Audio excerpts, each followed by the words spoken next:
You wake up every morning checking your bank account, don't you? That quiet moment before the day begins, when you're hoping to see a number that finally makes you feel secure. But deep down, you know something is missing.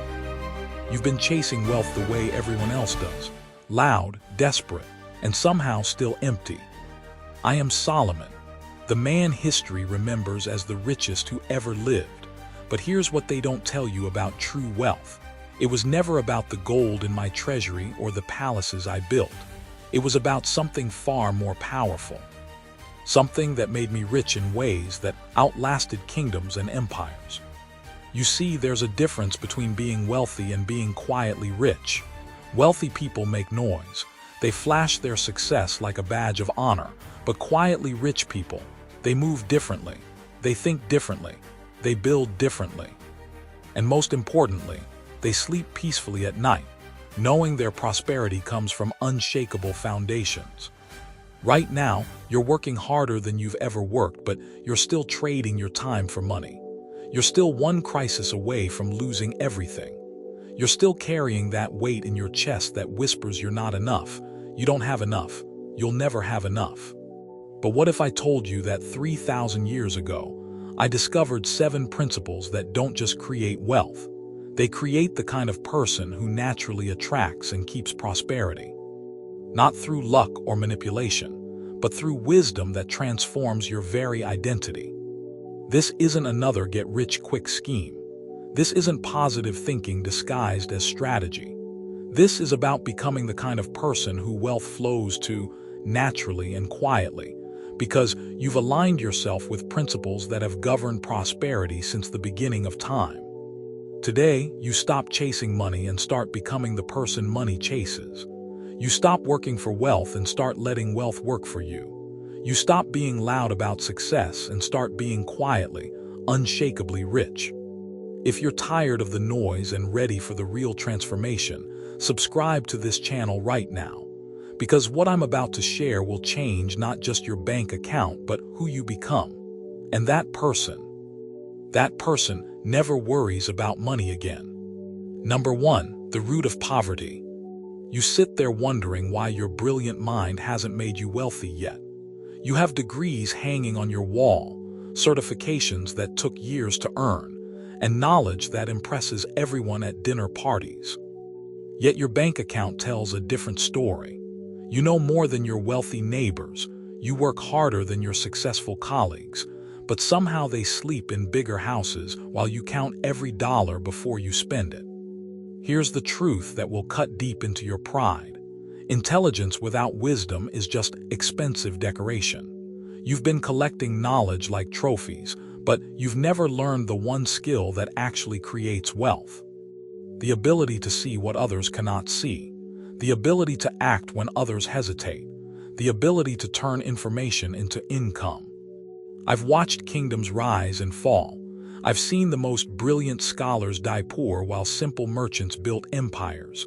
The difference was never intelligence. It was wisdom. Intelligence tells you what happened. Wisdom tells you what will happen next. Intelligence reads about success. Wisdom creates it. Think of a master craftsman and his apprentice. The apprentice knows every tool, every technique, every theory. But when faced with a challenging piece of wood, he freezes. The master, with fewer words and deeper understanding, shapes that same wood into something beautiful. The apprentice has intelligence. The master has wisdom. During my reign, I encountered a merchant who could barely read. Yet he understood human nature better than my most educated advisors. While my scholars debated economic theories, this man was already 3 steps ahead, anticipating what people would need before they knew it themselves. He didn't just sell products. He solved problems that hadn't been spoken yet. The shift happens when you stop asking how to get money and start asking how money flows. Money doesn't care about your credentials. Money flows toward solutions, toward value, toward those who understand the invisible patterns that govern human behavior. You've been trying to impress money with your intelligence, but money is attracted to wisdom. Stop collecting more information. Start applying what you already know, Take one piece of knowledge you've been hoarding and turn it into action this week. Create something, solve something, serve someone. Transform your intelligence from decoration into foundation. The poor collect knowledge like broken promises, but the wealthy plant wisdom like seeds that multiply in the darkness. Number 2, financial behavior. Your heart races every time you open that credit card statement. You tell yourself you had good reasons for each purchase, but deep down you know the truth. You bought that expensive gadget because you felt inadequate. You took that loan because you were afraid of missing out. You invested in that scheme because someone made you feel stupid for not understanding it. The wealthy don't make financial decisions with their hearts. They make them with their minds. While you're driven by fear, they're guided by information. While you react to emotions, they respond to data. This isn't about being cold or calculating. This is about understanding that money is emotional, but wealth is strategic. Every poor financial decision you've ever made was born from a feeling, not a fact. You felt pressured, so you bought. You felt excited, so you invested. You felt embarrassed, so you borrowed. Your emotions have been making your financial decisions, while your logic watches helplessly from the sidelines. Picture two generals preparing for battle. One charges forward driven by anger and pride. The other studies the terrain, counts his resources, and waits for the perfect moment. The emotional general wins battles but loses wars. The strategic general wins wars and changes history. I once knew a young man who inherited a fortune from his father. Within 2 years, he had lost everything, not because he was stupid, but because he never learned to separate his feelings from his finances. Every investment felt right.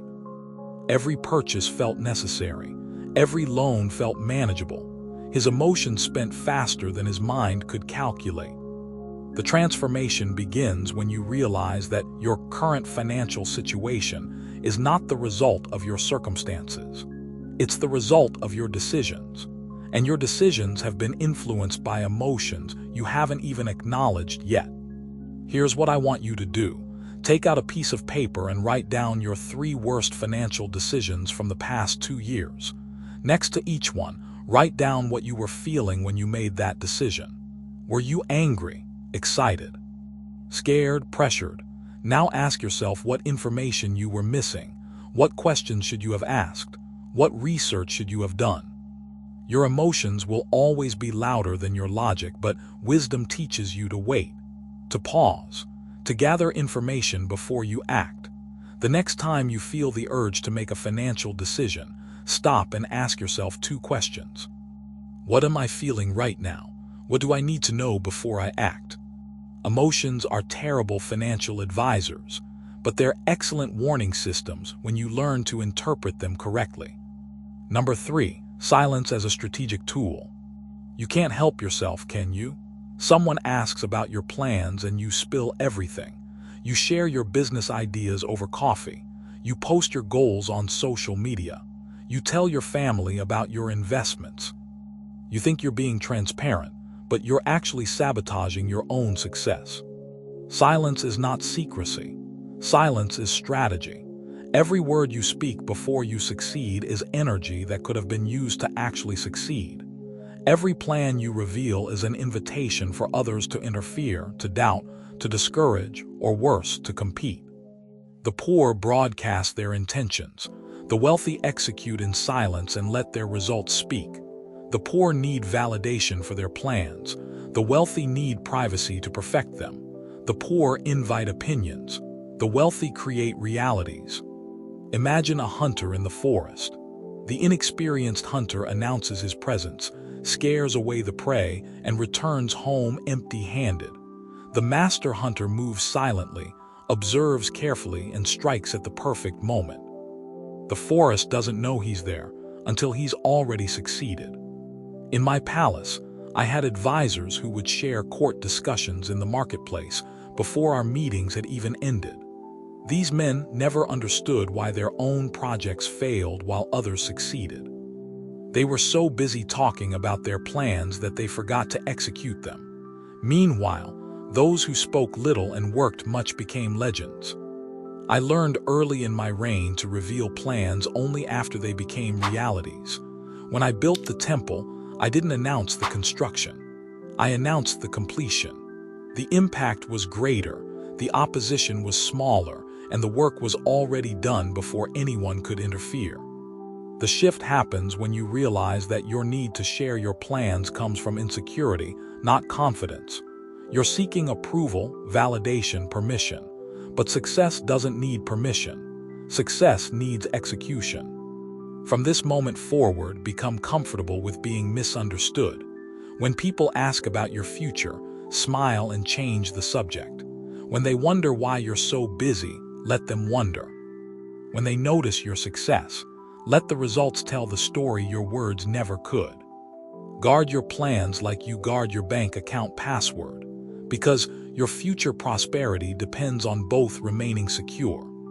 Number 4, smart work versus hard work. You're exhausted. Every day you wake up earlier, stay up later, and somehow still feel like you're falling behind. You've been told that hard work is the key to success, so you work harder. You add more hours, take on more tasks, push through more pain, but your bank account hasn't gotten the memo. Here's the painful truth. You've been confusing activity with productivity, movement with progress, sweat with success. While you're grinding yourself into dust, someone else is achieving more in 2 hours than you achieve in 12. Not because they're more talented, but because they understand something you don't. The poor sell time, the rich sell results. The poor measure effort, the rich measure impact. The poor work harder, the rich work smarter. And the difference isn't just in the paycheck.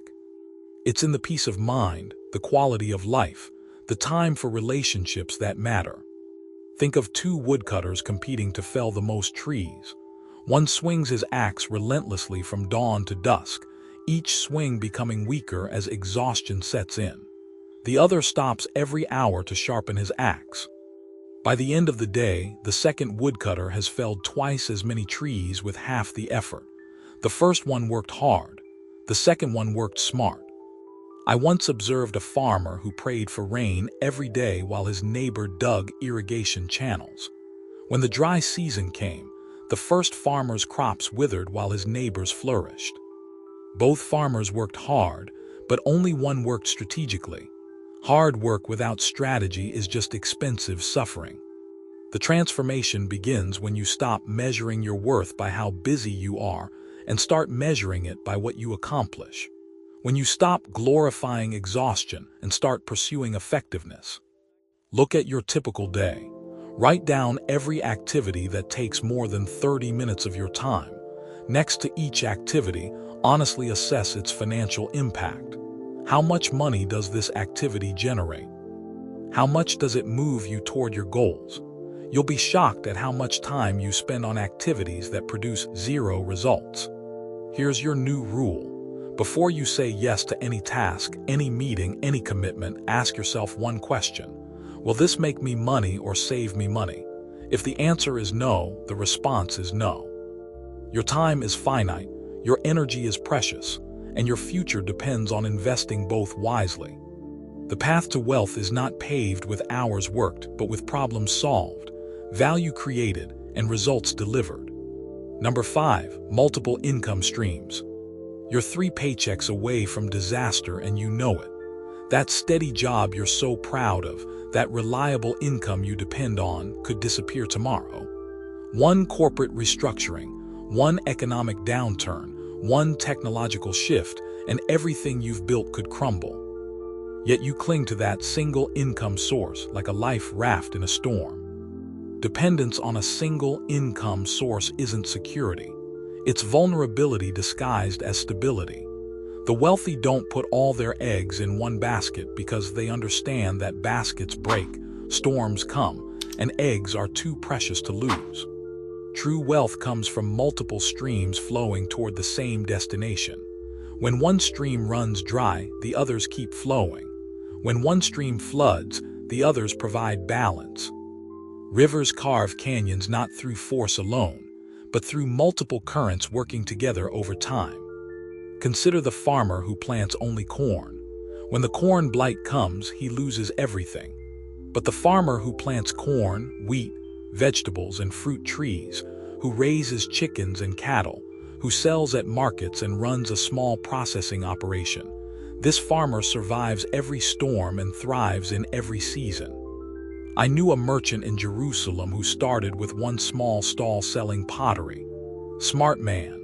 But instead of just expanding his pottery business, he used the profits to buy grain, then used those profits to invest in shipping, then real estate, then lending. When pottery fell out of fashion, his other streams carried him.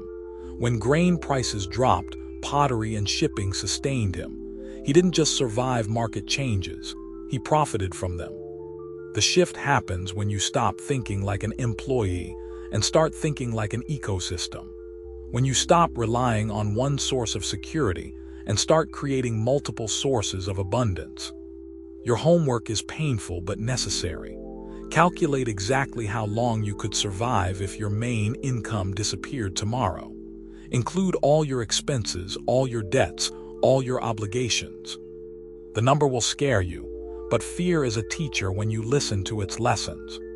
Now brainstorm 5 potential income streams you could develop alongside your current job. Could you consult in your field? Could you teach what you know? Could you invest in dividend stocks? Could you create something people need? Could you buy something that generates rental income? Don't try to build all 5 at once. Choose 2 that excite you most and start building them this month. Even an extra $500 a month from a second stream changes your psychology. It transforms you from someone who depends to someone who creates. Security isn't found in the size of one stream, but in the number of streams flowing toward your future. Number 6, generosity as an abundance strategy. You hoard every dollar like it's your last breath. You calculate every expense, negotiate every price, and guard your money like a dragon guards gold. You tell yourself you're being responsible, but deep down you're operating from a place of scarcity, so profound it's poisoning your ability to create more wealth. Generosity isn't about charity, it's about psychology. When you give, you're training your mind to believe there's enough. When you withhold, you're programming your mind to believe there's never enough. And your mind creates what it believes. The poor think giving makes them poorer. The wealthy know giving makes them richer. Not because of some mystical law of attraction, but because generosity changes your relationship with money. It transforms you from someone who fears loss into someone who expects abundance. Think of a spring that flows freely versus a pond that holds every drop. The spring attracts life, creates ecosystems, and never runs dry because it's connected to an endless source. The pond stagnates, breeds disease, and eventually dries up because it receives nothing new. During my reign, I practiced something that horrified my treasurers but transformed my kingdom. I gave away 10% of everything that came to me. Not after my expenses, not after my savings, but first. Before anything else touched that money, 10% went to bless others. My treasurers predicted bankruptcy. Instead, my kingdom prospered beyond measure. That practice changed me from the inside out. Instead of asking how I could keep more, I started asking how I could earn more. Instead of protecting what I had, I focused on creating what I needed. Instead of operating from fear, I operated from faith. And money responded to that shift like iron to a magnet. The transformation begins with one terrifying decision. Pick a percentage of your income, whether it's 5% or 10%, and commit to giving it away before you spend it on anything else. Not when you have extra. Not when you feel comfortable, now when it scares you. Give to causes that matter to you, to people who need help, to organizations making a difference. But here's the crucial part. Give without expecting anything back. Don't give to get tax deductions. Don't give to be recognized. Don't even give to feel good about yourself. Give because you're training your mind to trust that more is always coming. Give because you're programming your psychology for abundance. Give because wealthy people don't cling to money. they circulate it. Watch what happens to your creativity, your opportunities, your courage, your faith. Watch how giving changes not just your bank account, but your entire approach to creating wealth. True abundance flows through you, not to you, and only generous hands can hold the wealth that changes worlds. Number 7, consistency and patience as pillars of change. You start strong every time, don't you? New year, new goals. Monday morning, new habits. First of the month, new budget. You're motivated, excited, convinced this time will be different. But by week 3, you're back to old patterns. By month 2, you've forgotten the goals. By next year, you're making the same promises again. Motivation is a liar. It promises everything and delivers nothing. It shows up when you don't need it and disappears when you do. It feels powerful but lacks endurance. It's the sprinter that collapses before the finish line, while discipline is the marathon runner that crosses every time. Wealth is not built in moments of inspiration. It's built in moments of mundane consistency. It's built when you don't feel like investing but you do anyway. When you don't want to read but you pick up the book. When you don't feel like working on your side project but you give it 30 minutes anyway. Picture the bamboo plant. For the first 4 years, you water it daily and see almost nothing. No growth above ground, no visible progress. Most people quit thinking the seed was dead. But in year 5, that bamboo shoots up 90 feet in 6 weeks. It wasn't growing for 5 years, then suddenly growing for 6 weeks. It was growing the entire time. You just couldn't see it. I built my wealth not through grand gestures, but through small, consistent decisions. Every day, I set aside a portion of my income. Every day, I studied the patterns of commerce. Every day, I made one decision that moved me closer to prosperity. Some days the progress felt insignificant, but years later, those insignificant daily choices had built an empire. The shift happens when you stop relying on how you feel and start relying on what you've committed to do. When you stop waiting for motivation and start honoring discipline. When you stop measuring progress by daily results and start measuring it by daily actions. Choose 3 wealth-building habits you can do every day. Read 10 pages of a financial book. Set aside $50. Research one investment opportunity. Whatever you choose, make it small enough that you can't make excuses and consistent enough that it compounds over time. Don't try to change everything at once. Don't aim for perfection. Aim for persistence. The person who invests $100 every month for 20 years will be wealthier than the person who makes one large investment and stops. Track your consistency, not your results. Results will fluctuate, but consistency compounds. And compound consistency creates compound wealth. The distance between dreams and reality is measured not in grand gestures, but in daily decisions repeated until they become inevitable. Number 8, spiritual foundation of prosperity. Your relationship with money is broken because your relationship with your Creator is fractured. You chase wealth like an orphan chases approval, desperately seeking from money what only divine purpose can provide. You've made wealth your god, and false gods always disappoint their worshippers. The fear of the Lord is the beginning of wisdom, and wisdom is the foundation of lasting wealth. This isn't religious ceremony or empty ritual. This is the recognition that there are laws governing prosperity, and these laws have a lawgiver. Ignore the lawgiver, and the laws will work against you. True prosperity flows from alignment with divine principles, honesty in business, integrity in relationships, service to others, stewardship of resources. These aren't suggestions for nice people. These are requirements for lasting wealth. Break these principles, and your success will be built on sand. Think of 2 builders. One rushes to build his house, ignoring the foundation, cutting corners on materials, disregarding building codes. His house looks impressive quickly. The other takes time to dig deep, lay solid foundations, use quality materials, follow every code. His house takes longer to build, But when the storms come, only one house stands. My father David was a shepherd before he was a king. He learned that the sheep belonged to him, but he belonged to God. This understanding made him a better shepherd and eventually a better king. He never forgot that his wealth was temporary stewardship, not permanent ownership.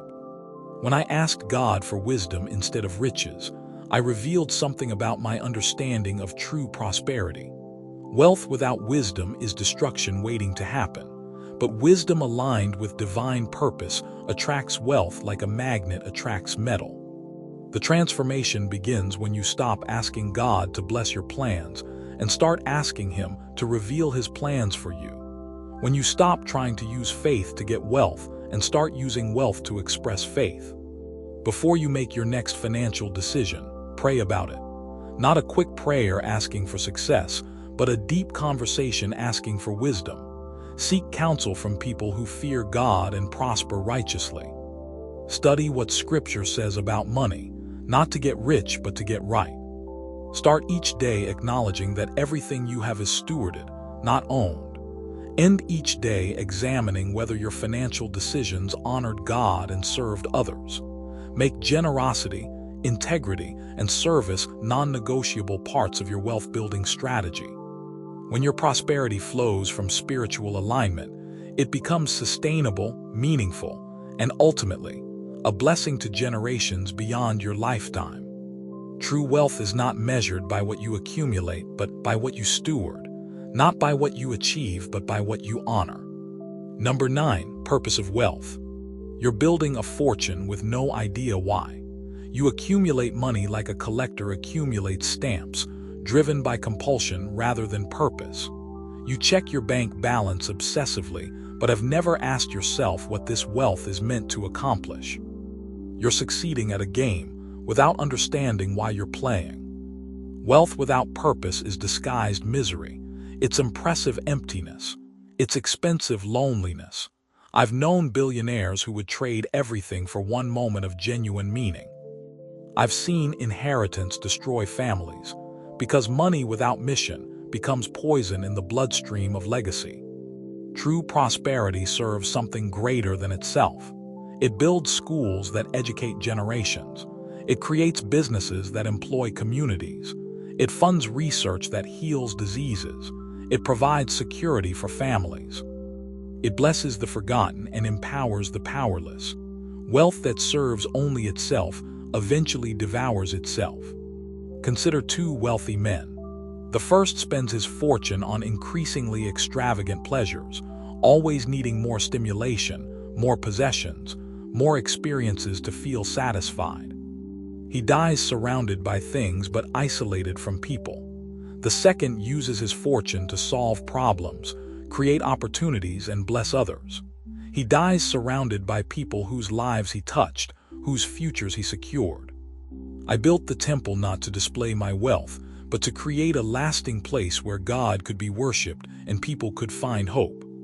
That temple outlasted my palace, outlasted my treasury, outlasted my kingdom. Purpose outlasts prosperity, but prosperity serves purpose. The shift happens when you start seeing money as a tool, not a trophy. When you start asking not how much you can accumulate, but how much you can accomplish. When you start measuring success not by what you gain, but by what you give. Define your wealth mission this week. What problem do you want your prosperity to solve? What legacy do you want your money to create? What would you do with unlimited resources? Write it down, make it specific, make it bigger than yourself. Then align your wealth building with that mission. Choose investments that reflect your values.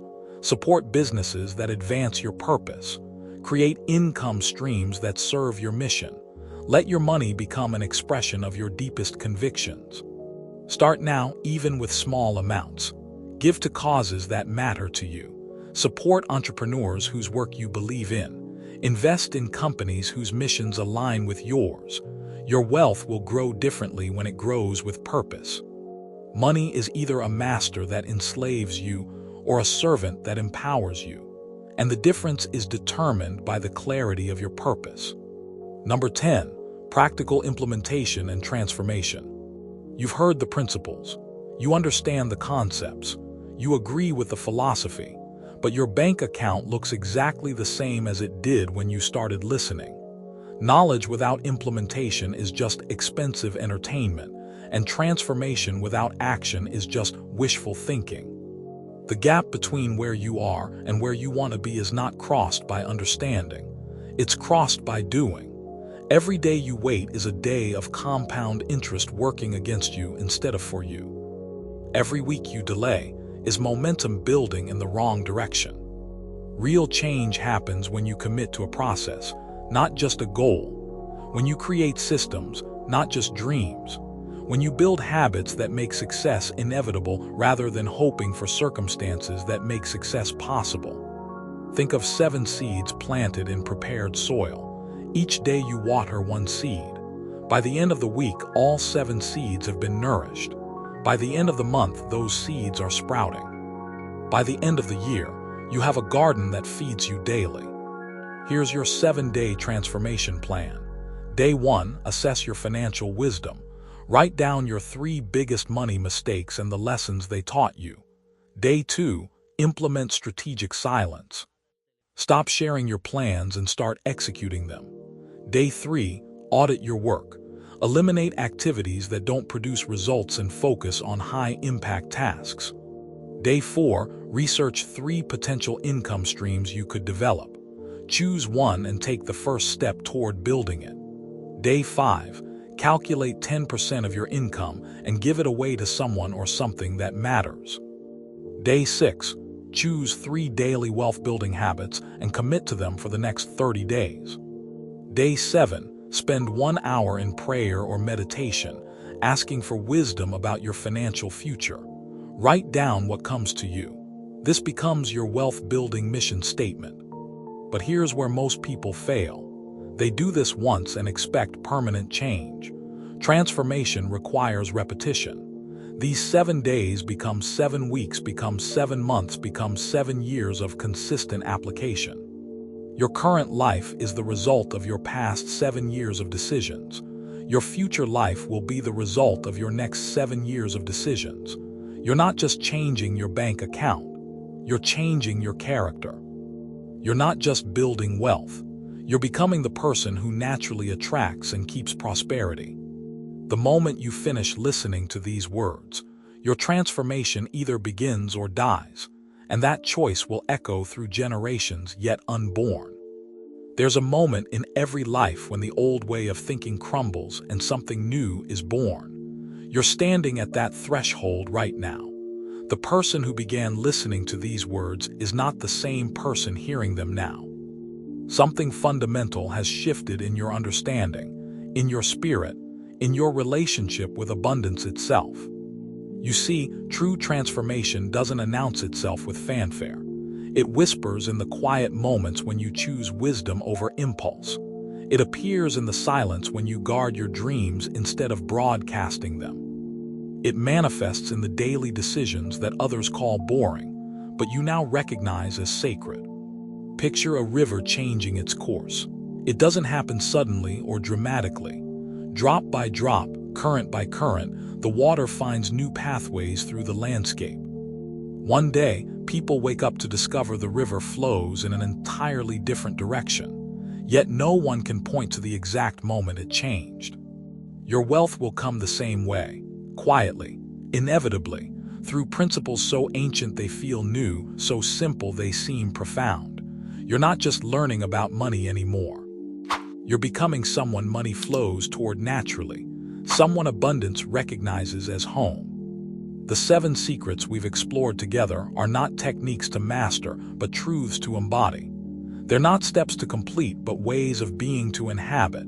Each principle is working within you now, creating connections and possibilities you cannot yet see but will soon experience.